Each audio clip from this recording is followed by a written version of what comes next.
Hello there, I'm Alan Parsons, and welcome to another in our series of podcasts for the Art and Science of Sound Recording.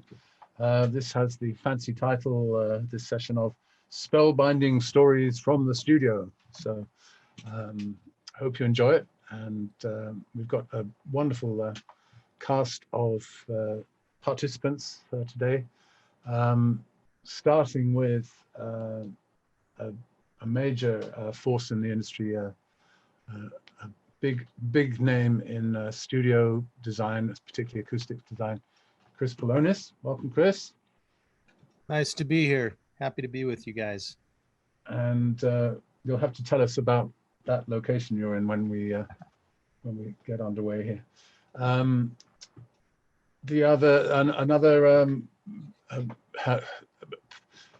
Someone who has become a regular participant is Mr. Jones. Hi there, Mr. Jones. How are you doing? Great, Alan. How are you? Doing great, thanks.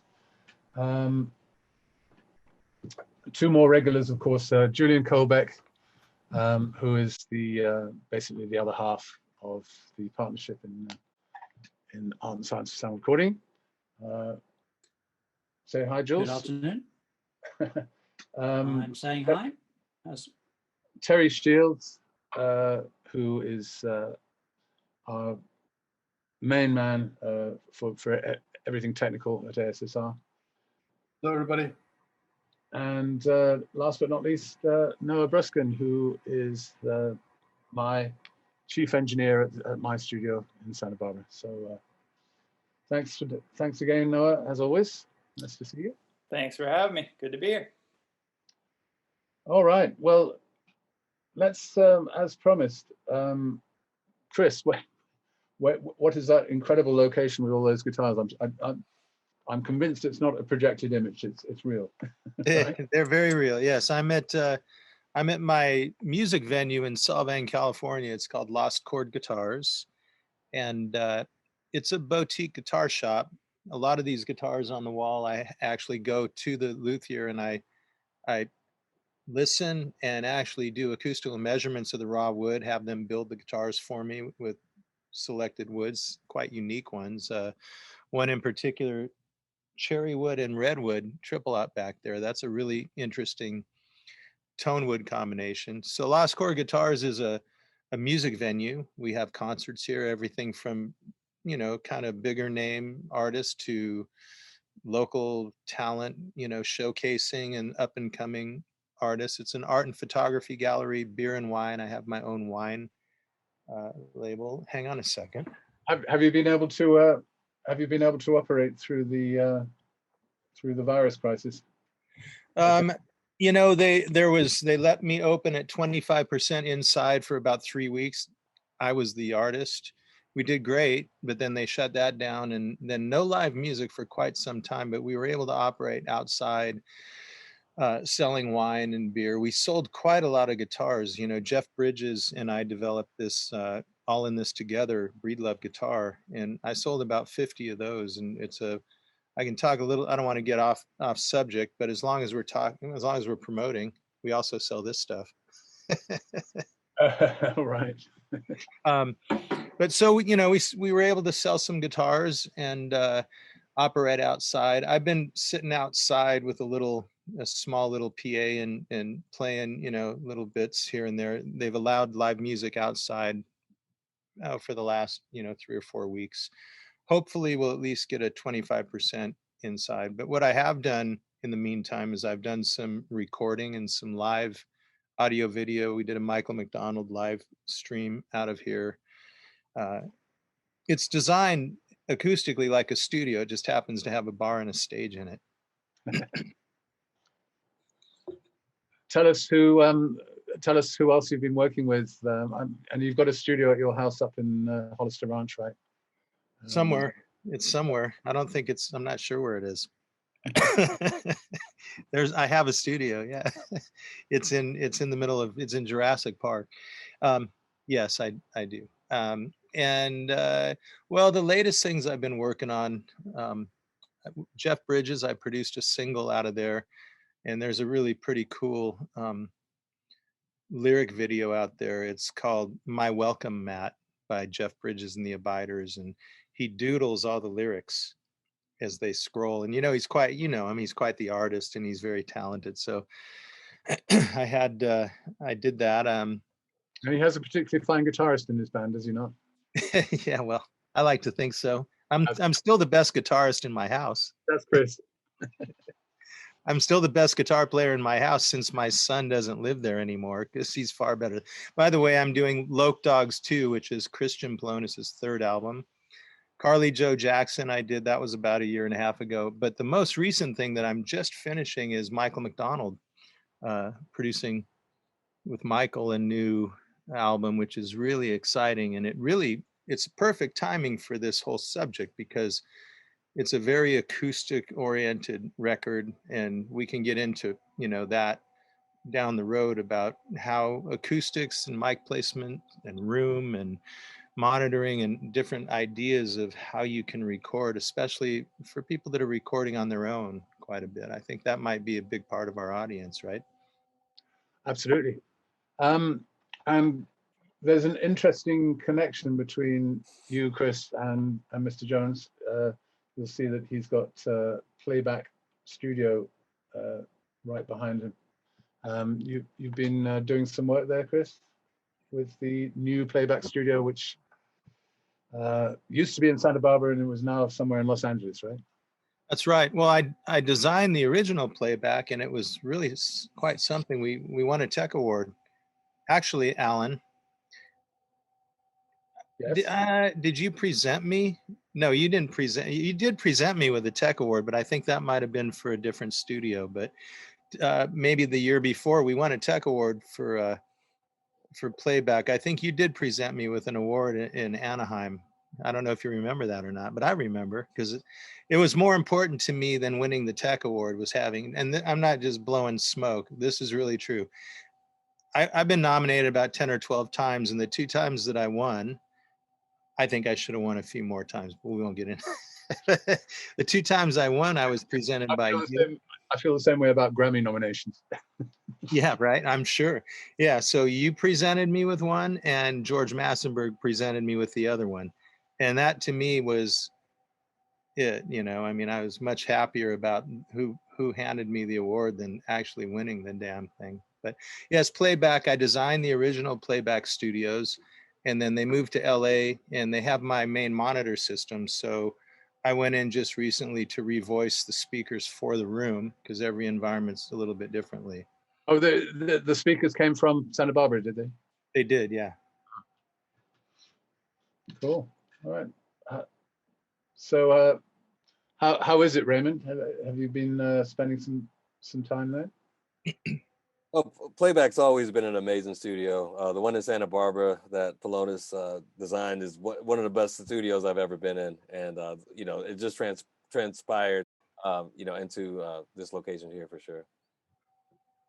What specifically did you do, Chris, to treat the new environment acoustically? I didn't do anything. It was already an existing studio. Oh, I see. And they had soffitted soffits for the speakers and all that. And they had installed the speakers, but my rooms are really, really well controlled, especially in the low frequency. So take the speakers out of there and put them into another control room, and the voicing is going to need to be adjusted to deal with that. But I was quite pleased at how the low frequency translated once I kind of wrangled it back in. We didn't have a lot of big cancellations or anything. It was relatively linear. There's a little more low frequency decay in the room, but it didn't seem to be a problem at all, especially in the mixing position. The big difference really is when you have a really well controlled low frequency in a control room, you can lean on the back wall, and the low frequency response will be pretty much the same as when you're sitting at the console. You don't get those big booms or those big cancellations. But but that doesn't mean you can't get accurate low frequency. You just have to consider where is it most important to have it most accurate, and then you deal with the room and the voicing to do that. So it's not the end of the world at all if you don't have you don't need me, in other words. It always seems that whenever the subject of acoustic design is talked about, the first word that gets mentioned are bass traps. Why is it that the low frequency element is so important to get controlled, and why is it that I mean, do the high frequencies take care of themselves more, or what is it about bass Well, traps? here's the thing: high frequencies are easy. I mean, I've actually gone into hotel rooms where I had to perform and mix, and I throw comforters on the walls, and I actually do, really makeshift low frequency control with putting the couch up on its side and moving it into the corner, things like that. But it's interesting that you bring that up, because my entire career was started by inventing and patenting a low frequency device that I named the Edge back in the 80s. And the reason for it was I didn't even know what a studio designer was or what an acoustician was. I was a recording artist. I had a couple of record deals. I was on the radio, kind of like up and down, off and on. I got a fair amount of airplay for a guy that did it all himself, played it all, distributed it, promoted it. But, there was no way that I was going to be able to. It's feast and famine, even when you do have deals. So I decided to build my own studio. I'd been working in major studios, mostly Hollywood sound Hollywood sound recorders, where I was a staff producer and, you know, kind of the jack of all trades there, session player and all that. But I just wanted my autonomy. So I got a little space, built a studio so I could continue producing and working on my own records and producing other artists. And I got into this space and I really didn't know anything about acoustics. And I put up a pair of NS10s and I ran my favorite kick drum sample through it. And it was horrifying. And I realized that the big problem was the low frequency. You could put sonics and foam and all that kind of stuff on the walls, and you can take care of the reflections. But the more you take care of those high frequency problems, the more evident the low frequency anomaly becomes. Then you start hearing this horrendous boom and decay. And what actually was really frightening to me, which is something I never heard in my particular space, was I hit a kick drum that normally just went thump, and it went boom, boom. And I went, I know that's not on the sample, and I've never actually heard that before. And it really took me all the way down the rabbit hole. So I obsessively decided that I was going to design the most accurate control room in the world just for me. I never wanted to do it for anybody else. And I realized it was a low frequency, and I started really studying, like, what do you do about low frequency? There were things available that didn't really work. And I started studying like Helmholtz resonators and decays in rooms and wavelengths and standing waves and all that sort of thing. So I trial and errored this device until it actually cleaned up the low frequency. And I just built it by myself. It was like this wedge-shaped multi-chamber. It turned into a wedge-shaped multi-chamber device. It was also a membrane absorber, and there was a variety of things. But what I was really looking for was something that wouldn't have a curve like that. It's easy to build a bass trap or a bass absorber. Traps, I don't even think that's a real thing, but usually they have like this big bump. It's like 80% at 80 hertz and then nothing at 120 and nothing at 60. So what this product does is it's 95 plus percent from 400 hertz down, all the way down, the super edge that we ended up doing, which was, and it's quite small, by the way. The first one was only 21 inches deep. And it started rolling off being effective at about 40 hertz. The other one was really still working pretty good at 20. It's 3 feet deep, which is not very big for something that's working like that. And then it gradually became reflective and diffuse because of the nature. It's wedge shaped. So you create these kind of like faceted rear walls that are basically kind of quadratic residue type diffusion as it transitions very gradually into mid and high frequencies. So at 1K, it's 51% absorptive. But the curve, let's see, looking from you guys, that's low frequency. The curve, it didn't go like this, like most absorbers you see. It really kind of goes like that. And then way down there, it just sort of rolls off. So it's very even and very natural transition from absorption, low frequency absorption to ambience without it being reflecting back at you because of the shape. So that launched my career, and I really never thought that I'd have to build one for anybody else. Truthfully, I just wanted them for me. And then people would come to my control room and go, "Oh my God, I can hear everything." And like, wow, I can actually adjust those 40, 50, 60 cycle little adjustments on the kick and the bass and other things. Can you build me? How'd you do it? I said, well, these things really helped. Could you build me some? It's like, no, I'm busy. But then I wasn't busy. So I'd call those guys back and go, hey, do you still want some bass traps? And Are you still selling them? I mean, are they available to people who want them? They are. Ultimately, RPG diffuser systems ended up taking over the manufacturing of them, but there's been thousands of them sold. I've designed hundreds of studios for Sony PlayStation. Every single one of them has this technology, either that I built in or we manufactured at the RPG plant. And it's alive. I'm looking at some other opportunities now, potentially to do my own manufacturing again. I'm teaming up with a guy where can people go to research the product? Is it they should actually contact me, and I can send them at my Pelonis Sound and Acoustics website has an email link.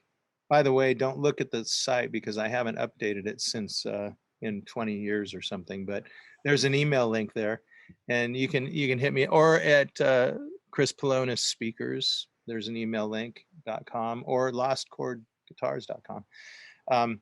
And I have the Chesapeake Labs results of the decay and reverb analysis that they did out there, Dr. D'Antonio.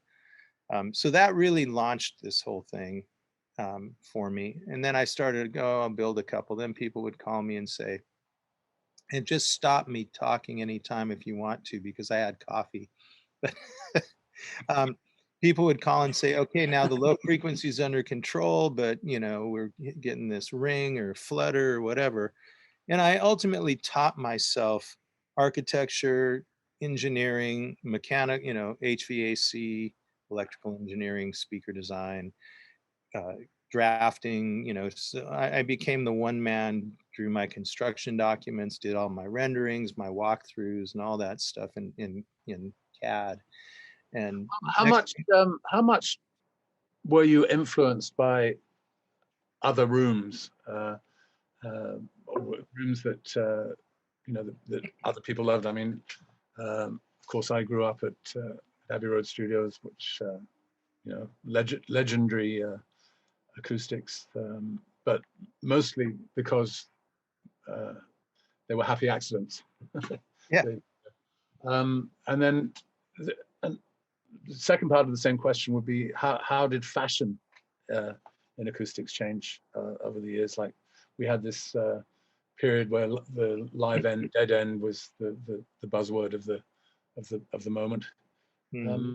Were you influenced by how other rooms sounded, and whether you would try to emulate the sound of other rooms? That's such a people ask me that question, and it sounds like the answer's kind of odd, but the truth is absolutely not at all. I didn't even know there were other people that designed studios. I got called and said I'd been nominated for a tech award, my first tech award nomination, and I went, who is this and what is that? They said, oh, you're nominated for studio design. I said, well, I didn't know I was designing studio. I was just showing people how to make a control room work. And then I realized that there were other guys, and I'd been working in those Hollywood studios, and then I knew that there were guys that had designed them, and I guess, I learned some things there. The low frequency control never really worked that well in any of those studios. It worked, but not to the place that I took it. Because when I realized how bad it could be, I freaked out. So it was like I was going to make this low frequency control thing nuclear. I was just going to go after it. So, Glenn Phoenix from Westlake had designed some studios that I had been in, and I can't even remember the guy who designed Hollywood sound recorders, but he was a guy that had done it. So I had been in those rooms, but I never really paid that much attention to them as designed spaces. I started later on, after I kind of developed my system of a control room and started getting a lot of attention and notoriety and helping other people, and people were coming to me. Then I started going like, oh, there's other people that do this. And the real truth is I'm really glad I didn't know, because I probably wouldn't have done what I did, which really is totally its own thing. And I see what the other guys are doing, and I understand how why they're successful and how it works and what it is, but it didn't influence me at all as far as what I do or how I do it or how I approach it. Isn't that weird? Kind of. So, Alan, what obviously you talked about. Alan, you talked about number 2 Abbey Road, where you did so much of your early work. Back then, were people kind of aware of the room? Was that a thing at that time? How that room actually sounded, or was it just that was the room and it was what it was? How conscious, in other words, were people back then? It all really depended how much you wanted to use the acoustic of each studio at Abbey Road. I mean, if you close mic everything without any kind of ambient mics happening, they all the rooms sounded pretty much the same. But I think it's fair to say that in the early years of the Beatles, their engineer Norman Smith insisted on having a bit of ambience of the room, and you really feel that in the early Beatles recordings. Not a lot of time or effort was spent on improving acoustic designs in Abbey Road because everybody kind of loved the atmosphere. I think a lot more time got spent on control room acoustics rather than studio acoustics. There was a guy called Peter Dix that used to do a lot of work on control rooms. Remember, he would fire a gun in the control room, and that gave Phil Spector, was it? Measurements. I don't know.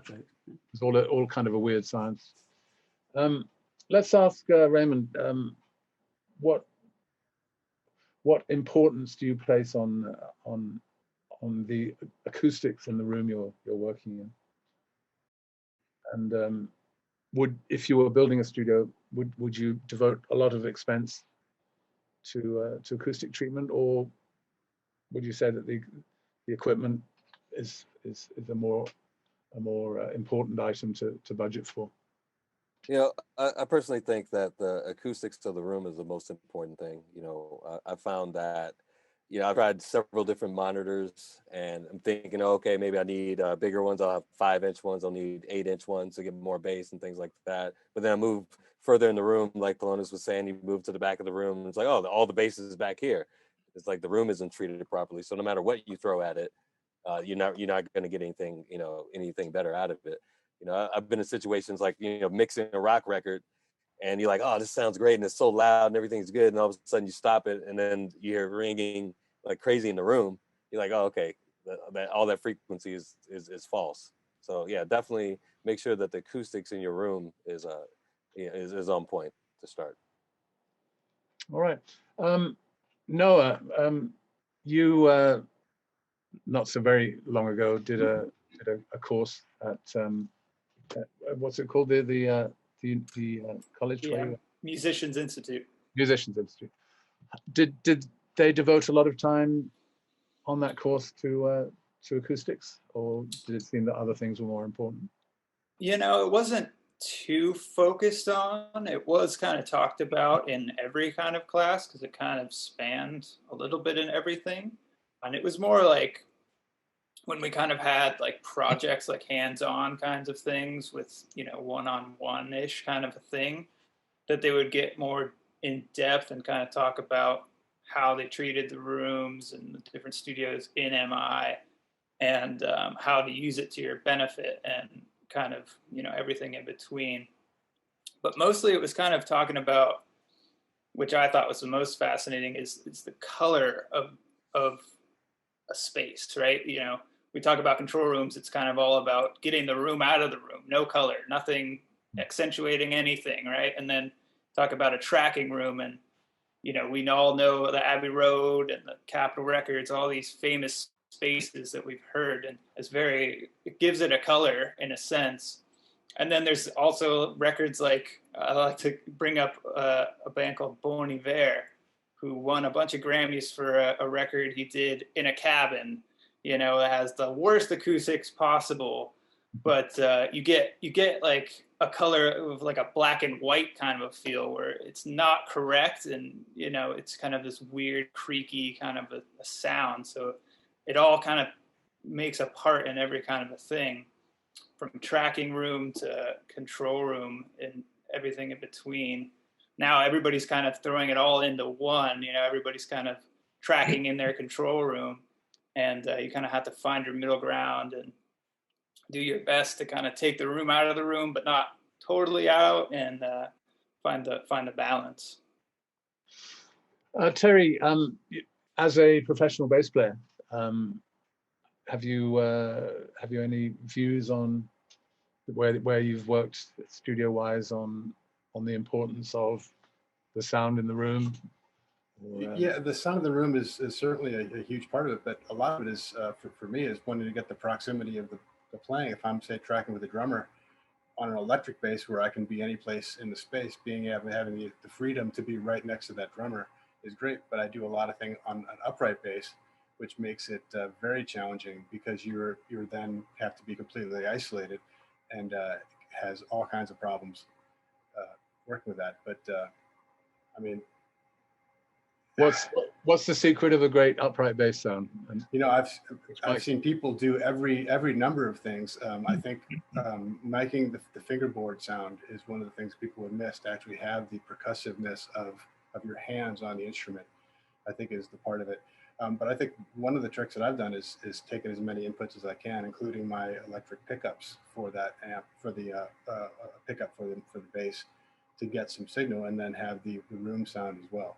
So ideally, I do, you know, 4 or 5 different tracks given that opportunity. Do you favor recording a bass guitar direct, or do you like to use an amp, or do you like to use both? A direct is usually just fine. I mean, I've got if you have an active bass especially, but I've never had any when I have mic'd an amp, I've never used that track. It's always been better from the direct. Back to Chris. We've been hearing stories about your studio being a big open space where everybody works together in the same environment. Tell us a bit about that. Yeah, well, if I could, since we're talking about the acoustics, everyone just brought up some really beautiful points about acoustics. One idea of, like, you turn the speakers off and the room is still ringing, getting in different parts of the room, and the bass is too big back there and not enough. You know, back to, I didn't really quite finish the talk about the low frequency control, is that ultimately, if it's the decay time of the room, if you can get it really pretty consistent from 20 hertz to 20 kilohertz, then it's not going to change the tonal shape of what you're listening to, provided that you have monitors that are, you know, the monitors can do that. But if, let's just say you have really phase coherent, basically accurate monitors, and you're listening, the room can make it sound like it's much brighter than it is, or darker, or boomier, or thinner, or whatever. So when you get the decay of the room quite even, And, even if it could even be a little bit longer, as long as it's not low frequencies hanging way out there for 700 milliseconds and everything else is 300 milliseconds.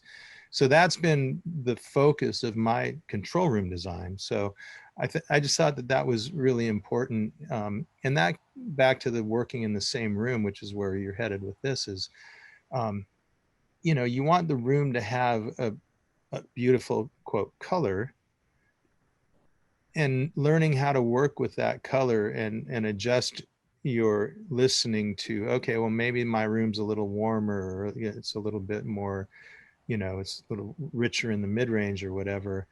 That might be really great for live instruments and drums and guitars and things like that. Then you have to monitor in there too, which is what I do. So what I've done is I've created an area in the far side of my studio, and I put some acoustical treatments up just around the monitors and the control area. So I don't have much reflection from the low frequency is completely controlled behind it. So I'm not getting that low frequency boundary interference. And I'll tell you how I did it. There's a loft, and underneath the loft is a workshop. It's actually a very large low frequency absorber. I built perforated membranes for the wall instead of drywall, filled it with absorption, and it's just a big absorber. So I'm not getting any boundary interference where if I move my head this way, there's a big peak or a big dip.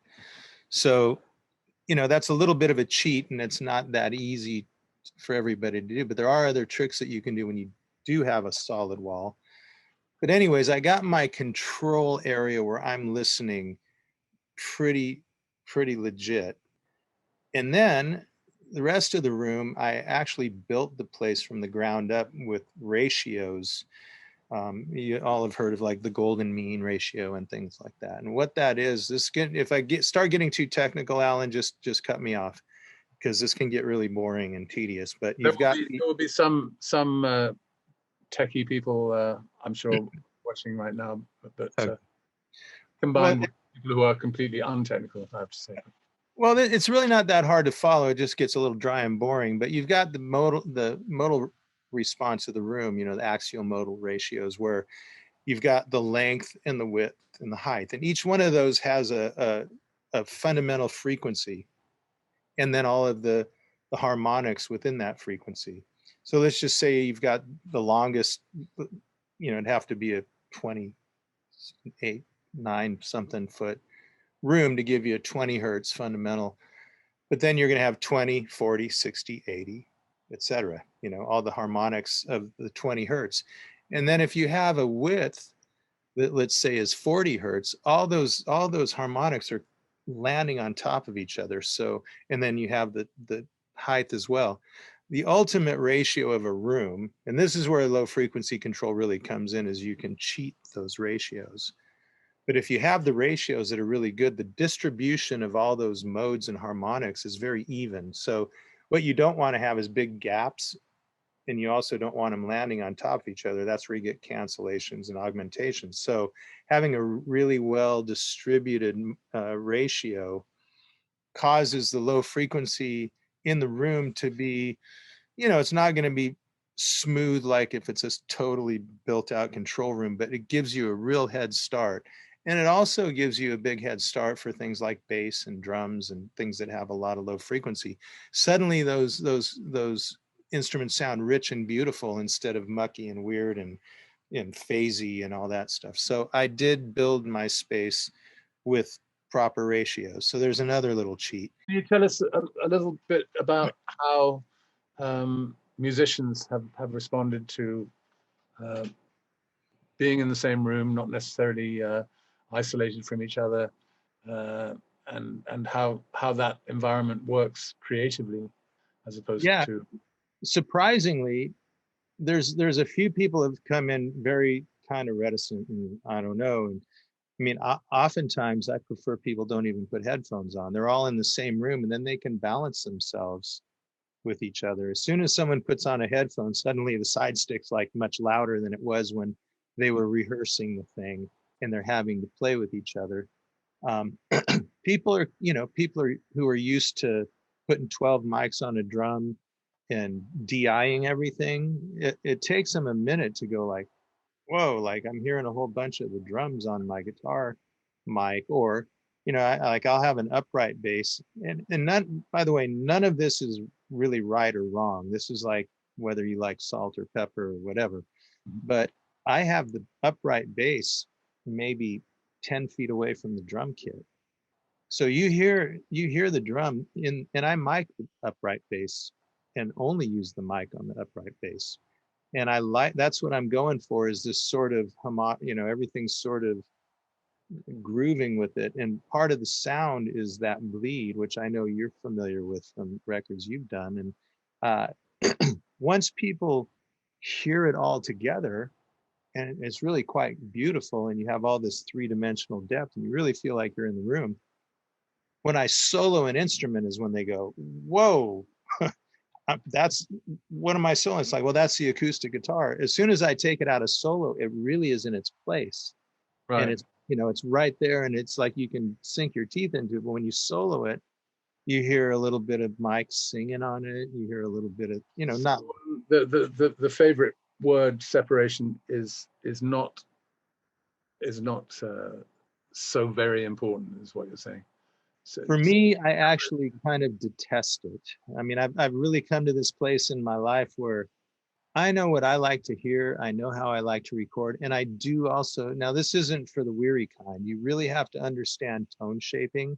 And it's not you just throw everybody in a room. You place people where you go, you know what, face this way just a little bit more, because I don't want that much bleed. Oh, wait, that's too isolated.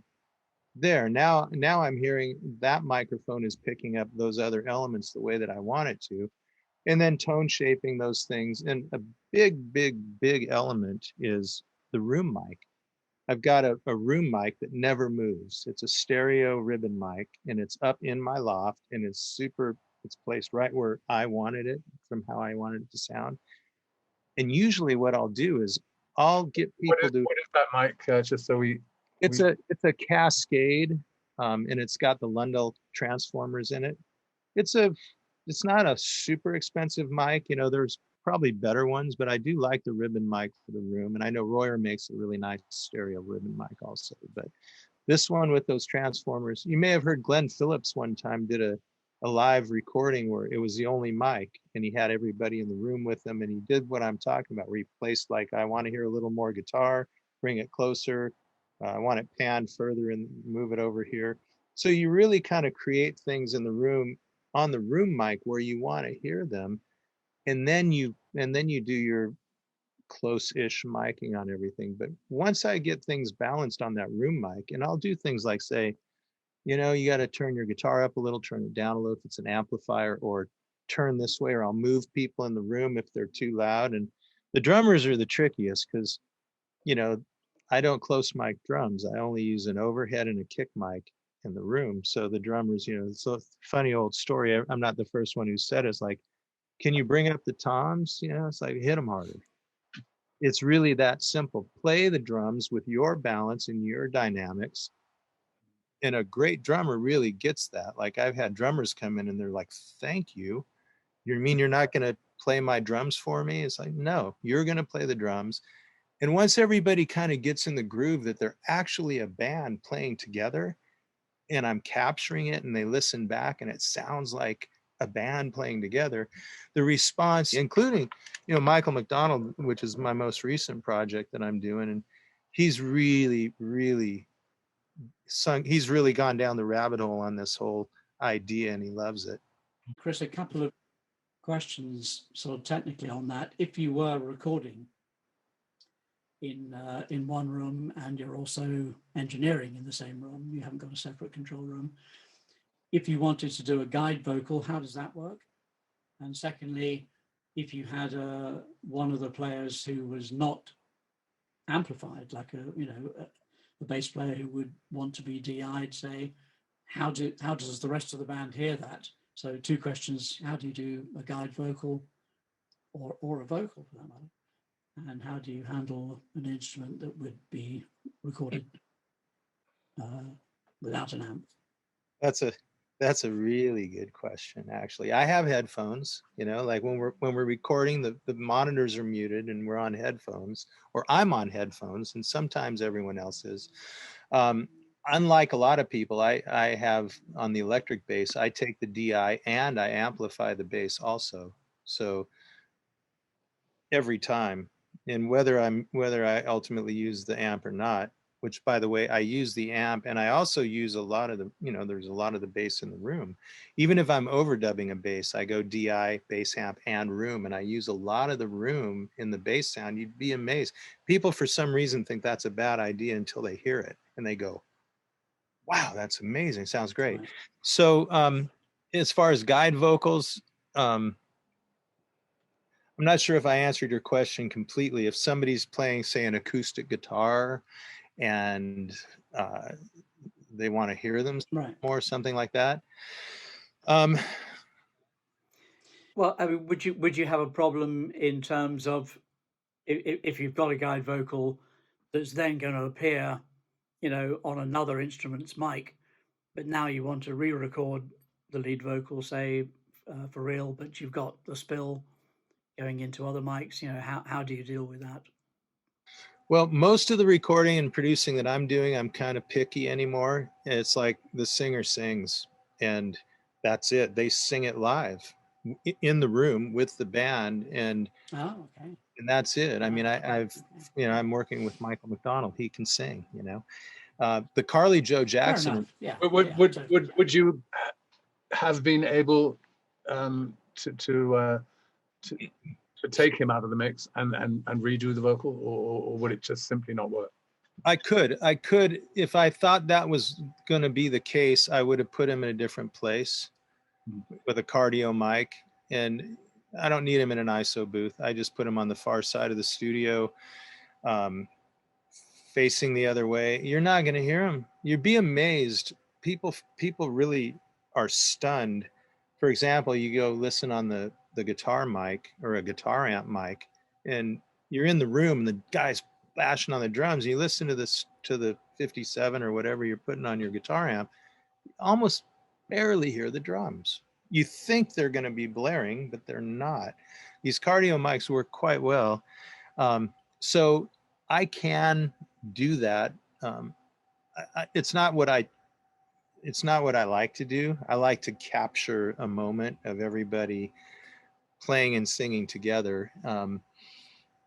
With Michael's record, I think we did go back on a couple of things and overdub where there was just a little too much bleed on one of the mics or something, and it was like, you know what, let's bring the guy back in, put him exactly where he was, and re-record him in the room and the room mic and everything else. And then once we dropped out his original close mic and the new room mic, we would blend it in till it felt like it was still part of the band. These are all the tricks I was talking about, tone shaping and things like that. And you learn this after, a million years of working with EQs like Pultex and, Fairchild compressor plugins and things like that are really kind of nice, like the old ones.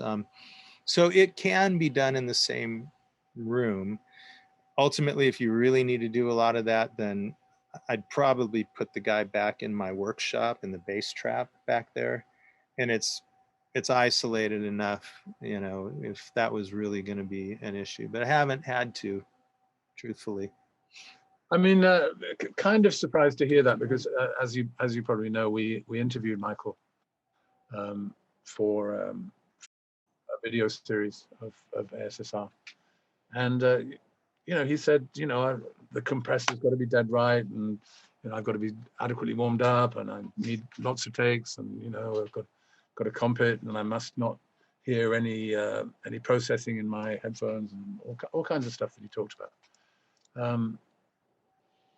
It's kind of interesting that he was comfortable literally doing a one take process or a single take process. Did that apply to the entire record and the entire album? Well, I'd say that there were a couple of things that we did where he didn't sing during the tracking, and then he came in and overdubbed his vocal. But the majority of the record was him playing with the band and singing. You know, Alan, if I might, before we get off the subject of acoustics, I'd like to, I know we got a little off base, but just a quick crash course for people. We talked a lot about recording and all that stuff, and that's good. But if you would like, might I suggest I talk a little bit about how you can kind of do it yourself, you know, fine tune and verify your monitoring situation to hopefully be as accurate as possible. That'd be great. Yes, of course, different individuals have different budgets. So if in the context of explaining that, you could say how people can save money and still get good results, or whether it's really important that they take on an acoustician such as yourself to you know, to do the design. Okay, well, you're gonna love the answer. Don't hire me. Yeah. Don't hire me. And truthfully, I mean, I'm really kind of, honestly, I'm still doing some design work, but I'm much more producing, and even the speaker company is I'm delegating all that stuff off. I'm barely designing anymore. I just have a few projects, a lot more performing and recording and producing, etc., and doing this lost chord stuff. But it's really, now the other designers might not like what I'm about to say, but it's really true. First of all, really pay attention to what your monitors are, and don't just buy whatever they're trying to sell you. Understand, you know, look at the frequency response. Look at phase response is really important. Some speakers have, you know, all of my speakers are point source, so the tweeter and the woofer are in the same place. That makes it a little easier to keep things phase coherent, but that doesn't mean it's the only way to have decent phase response and frequency response. So let's assume you have a speaker that doesn't have a crazy graph and is all hyped to jump off the wall at you when you're listening to it at whatever place you go listen. So do your homework, talk to people who really know what they're talking about, read all the blogs, and get a good set of speakers first. Next, I highly recommend get a really good set of headphones. The Grado 325s, if you don't have a lot of money, are pretty accurate. The low frequency is a little shy, but they're a really good reference to go to. I like the Odyssey. I can't remember what model is their producer's model. They actually sound almost exactly like the Model 4288 in my speaker line. So I love those. I go back and forth, you know, quite a bit with those if I'm not working in my own environment, sometimes in my studio too. But when you come to speaker placement, where the speakers are in a room, especially if it's not well treated, and where you're sitting can make a huge difference. The boundary interference, you can move a speaker 6 inches and suddenly you get a 10 dB cave based on where you're sitting. So there's some really cool plugins or phone apps from this company called Sound. Let me tell you what they're called. They are called Audio Tools. They have a smart RTA in there. And they also, if you go to that website, they also have a microphone that's totally calibrated. It's very flat and it plugs right into your phone. So you can do a measurement from your speakers. It'll feed pink noise to your speaker. Just get pink noise off Pro Tools or pick pink noise off of the internet. And you can actually look at the response of where you're sitting versus where the speaker is. And look at the low frequency curve first, and you can start moving the speaker around and get that as good as you know, linear as it can be without a lot of humps and bumps. And then you'll also see, wow, I'm getting some reflections. The high frequency is maybe bouncing too much, or maybe you're hearing stuff like we talked about earlier, you know, you kill it. And you can start doing simple things like throwing up some curtains maybe around the front part of the room to get some of those first reflections from being a problem.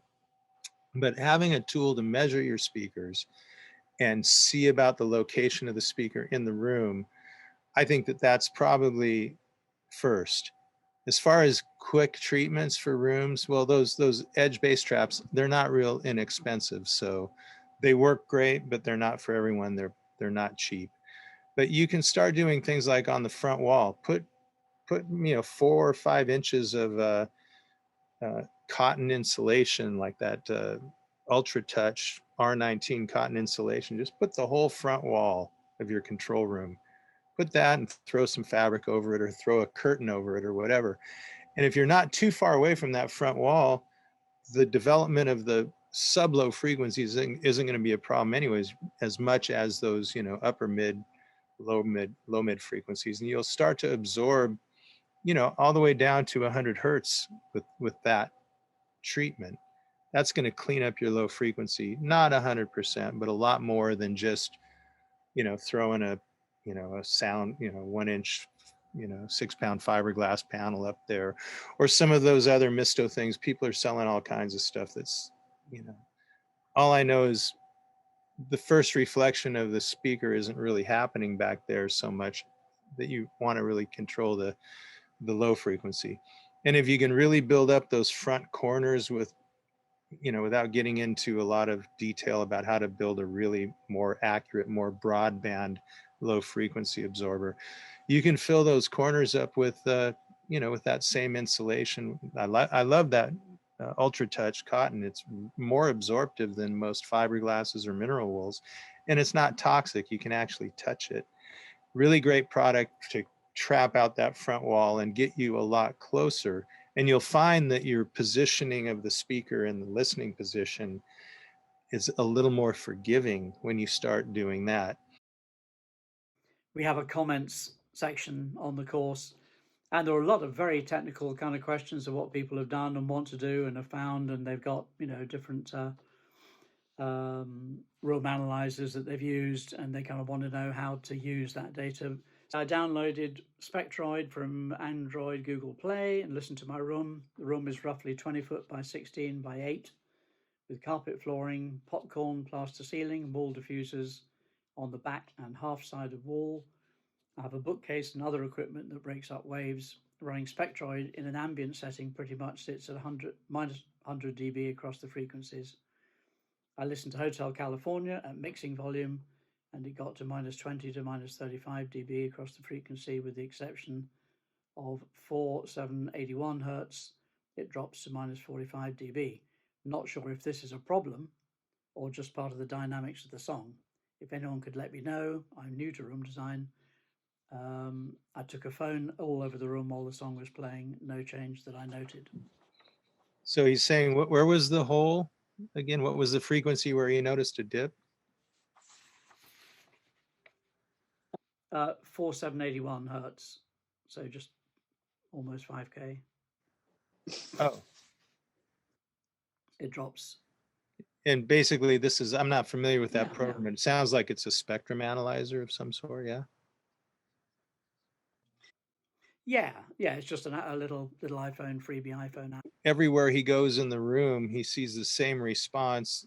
It's either potentially something that they did on purpose in the mastering, might be the microphone on the iPhone. It could be something in that software that's maybe not as accurate as it could be. I don't know the software, but yeah, it's sort of unlikely that moving around the room, if it stays consistently there at 5K, and it's possible the room just has that much of a ring that it's doing something there. But that sounds like something in the technical side of things as opposed to the acoustics, to me. If that's okay, one more question from a young lady here. I do most of my recording in my music room. I was able to find a small table and a bench to put my MacBook on, which I use to record and mix, as well as my headphones and speaker. I laid an area rug down and filled bookshelves with books to prevent sound from getting trapped. For some projects, I temporarily pinned blankets up on the walls to stop it being so echoey. So I think the question, the question I had based on this question was, would it be better if she's got her speakers on the same table as everything else? Would she not be better off having separate stands, solid stands to isolate that would be some improvement that she could do. I was thinking, but That would be an improvement. this is obviously a small room, and of course, if you can stands are always better because you have the speakers. Things are vibrating and they're moving, and you also have that reflection, right? Which is now extinct. My Model 42 speaker has that angle. It's designed to sit there so that you don't get a reflection off the table, but they're sold out and discontinued. So it doesn't matter. But you could also tilt the speakers. If she doesn't have stands, I suggest she tilts them a bit so that you don't get that first splash off the table. Definitely having them on stands and getting them up at ear level, depending on what kind they are. Most speakers have a point where the phase is correct. So the woofer, tweeter, it's great to get them in the right